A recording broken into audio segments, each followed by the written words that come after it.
Orang tahanan ini mau kabur, dair dalam mulut, keluar sebuah tali, semakin ditarik semakin panjang, langsung dari perut, keluar sebuah barang. Di dalamnya, ada bensin tabung kecil, dan korek api. Di waktu bersamaan, kedua tahanan dikurung terpisah. Dari dalam tangan, keluar sebuah jarum. Mereka menggunakannya untuk melepas borgol. Tahanan satunya memberi isyarat ke yang satunya. Ia menangkap pesan, memeras bensin ke tubuh tahanan sebelah, nyalakan api dan terbakar. Tolong, pemadam api datang. A. Ambil alat pemadam kebakaran. Buka pintu, agar api tidak menyebar. Tahanan dilepas. Ia membuat kekacauan. Saat kacau, ia mengambil kunci dari polisi, menarik tombol, membuka pintu, lalu di sisi lain, ia datang ke kokpit, mengambil tangan kopilot, membalik arah, dan menembaknya. Selanjutnya pilot memerintah untuk memberikan pesan, semuanya aman, dan terbang. Selama tangan Laoma ada pistol. Karena itu, ia bisa mengendalikan semua situasi. Selamat datang di penjara. Semuanya digunakan untuk memindahkan tahanan, penjaga udara, menahan seluruh Amerika, penjahat terburuk, yang dipimpin oleh Laoma, IQ-nya tinggi, kepribadian antisosial, penculikan, perampokan senjata, pembunuhan. Semua bisa dilakukan. Baru umur 39. 25 tahun di penjara. Membunuh 11 tahanan satu sel. Melewati penjara 2 kali. Menyebabkan 3 kali kerusuhan. Tapi sekelompok preman menyembunyikan sesuatu. Pria yang sial ini awalnya merasa puas mendapat kesempatan untuk bebas. Tapi malah seperti ini. Masalah ini, ia sama sekali tidak ada hukuman. Naik pesawat ini hanya karena sejalan. Ia pulang 8 tahun yang lalu dengan istrinya yang sedang hamil. Dilecehkan oleh 3 orang pria. Ia tidak ingin buat masalah. Dipukul duluan. Ia baru membalasnya. Penjahat tidak bernafas. Ia telah membunuhnya. Dihukum 7-10 tahun penjara. Jangka waktu tertentu. Ia hanya bisa pasrah, olahraga dan belajar di sel tahanan. Memuaskan diri, menggu untuk kembali bersama istrinya. Saat itu anaknya umur 8 tahun. Ia dapat pembebasan bersyarat, naik pesawat khusus. Awalnya dalam perjalanan, bisa merasakan kebebasan, tapi tidak tahu, ternyata tahanan lain membajak pesawat, ingin melarikan diri. Ia tidak bisa berkata-kata, tapi sebenarnya, ia juga bukan, tidak ada kesempatan untuk kabur. Ia membuat rencana, saat pesawat parkir untuk transit. Di situ ia bertukar dengan tahanan lainnya. Cameron salah satu tahanan yang turun dari pesawat. Di dalam pesawat, ada anak dari Dek Xiao. Laoma dan Dek Xiao kerjasama, menjemput anaknya, antar sampai ke tempat tujuan. Di sana akan ada pesawat yang menjemputnya. Dan juga akan diberikan banyak uang. Bahagia sekarang. Tapi sesaat sebelum mendarat, Cameron meminta untuk tetap di sana. Karena di pesawat ada 1 orang.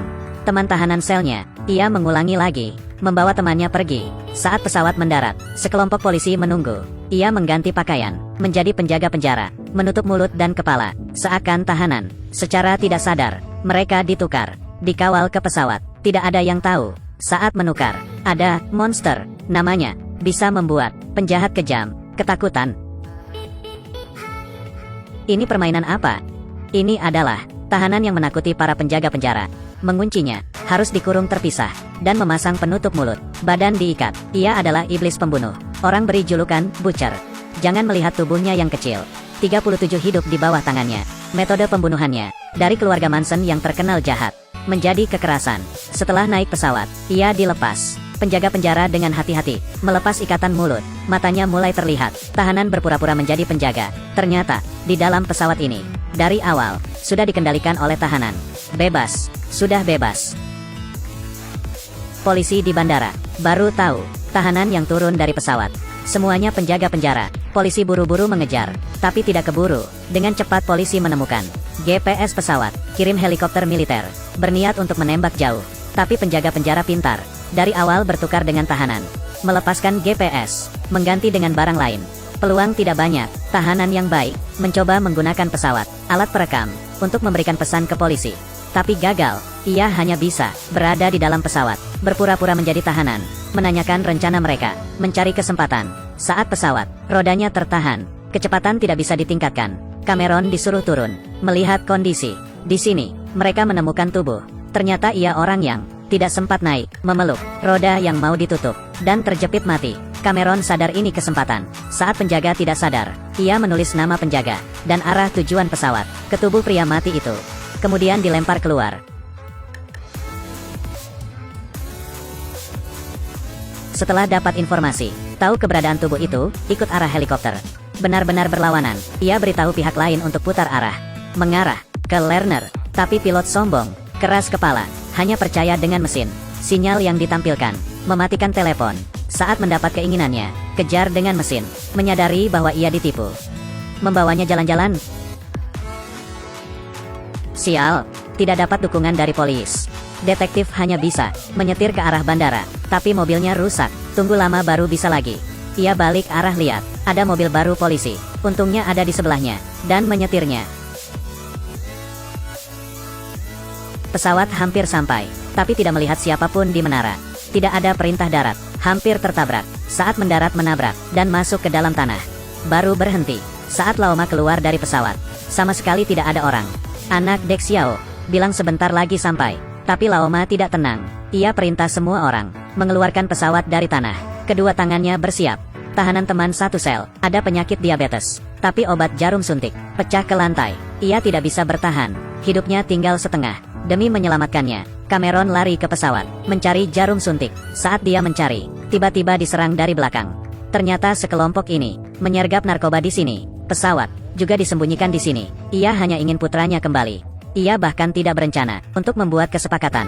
Saat krisis, detektif itu muncul bawa pistol. Cameron mendapat kesempatan untuk menghajar mereka. Semuanya jatuh dihajar. Detektif sadar keanehan dan memperingatinya. Mereka akan segera datang. Tapi Cameron tidak sabar. Ia ingin menyelamatkan nyawa temannya.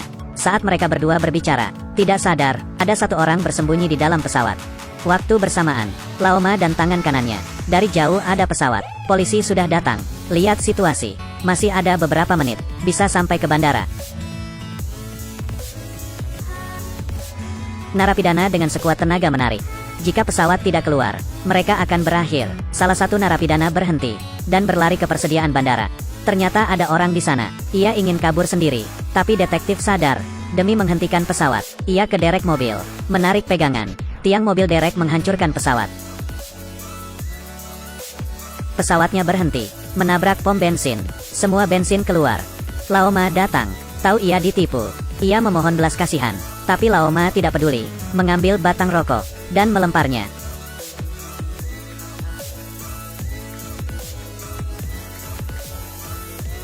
Polisi sampai di depan mata.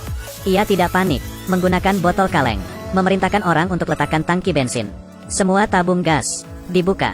Narapidana lainnya menyiapkan senjata, mengumpat di sisi parkiran. Saat polisi masuk, satu tembakan kena dua orang. Menembak langsung. Sekarang.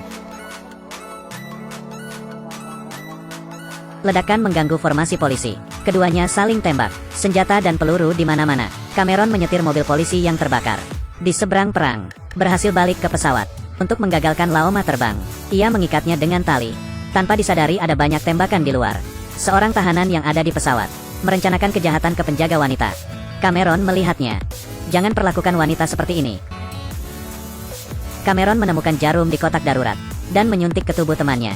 Berhasil menyelamatkannya. Saat ini para tahanan naik pesawat, siap terbang. Ia sadar pesawat terikat, terus menembak tiang sampai hancur. Berhasil terbang, dan Cameron juga kehilangan kesempatan untuk kabur. Di atas pesawat, Laoma sadar, pasti ada mata-mata, makanya bisa dikejar polisi. Ia mengarahkan pistol ke penjaga penjara wanita, memaksa mata-mata muncul, demi menyelamatkan Cameron. Bilang itu ulahnya, Laoma langsung menembaknya. Yang Laoma curigai adalah Cameron, dan berteriak keras menuduh wanita penjaga yang memberikan polisi surat, dan mengambil boneka kelinci yang akan diberikan ke putrinya. Sangat gila. Di saat itu polisi berhasil mengejar. Keduanya saling menembak di udara. Cameron melihat temannya yang terbaring lemah, mata penuh pengampunan, bangun dan mulai melawan. Peluru pun tidak bisa menghentikannya. Berjalan membunuh mereka, mengontrol pesawat, tapi bahan bakar pesawat habis. Hanya bisa mendarat di Las Vegas. Pesawat mendarat di jalan, menabrak bar dan tempat area judi. Masuk ke area judi. Polisi mengepung pesawat, menangkan tahanan yang keluar. Teman Cameron dibawa ke rumah sakit. Di saat itu, Cameron sadar Laoma dan tangan kanannya pergi pakai mobil pemadam kebakaran. Ingin melarikan diri. Ia dan detektif mengendarai motor mengejar mereka. Cameron loncat ke atas. Motornya menabrak mati tangan kanan Laoma. Laoma yang berdiri di atas berakhir lebih buruk.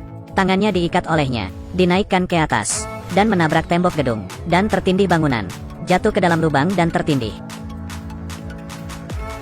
Alami kehidupan 9 kematian. Cameron selamat dan bertemu dengan putri yang belum pernah ditemuinya. Sekeluarga berpelukan. Film kriminal ini berjudul Con Air. Pasti semua orang sudah menonton. Dirilis di Amerika pada tahun 1997 dan mengalahkan banyak film blockbuster lainnya. Adegannya cukup panas. Setiap karakter punya kepribadian berbeda. Juga banyak menambahkan ironi ke sistem dan diskusi tentang psikologi. Dibintangi oleh Nicolas Cage.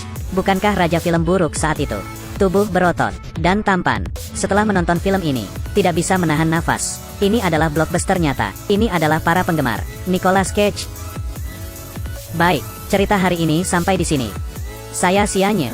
Kalau kamu ingin mendengar cerita lain, ingin lihat film lain, bisa kasih tahu saya kasih tahu kamu. Sampai bertemu di film lainnya. Biopye Gelombang.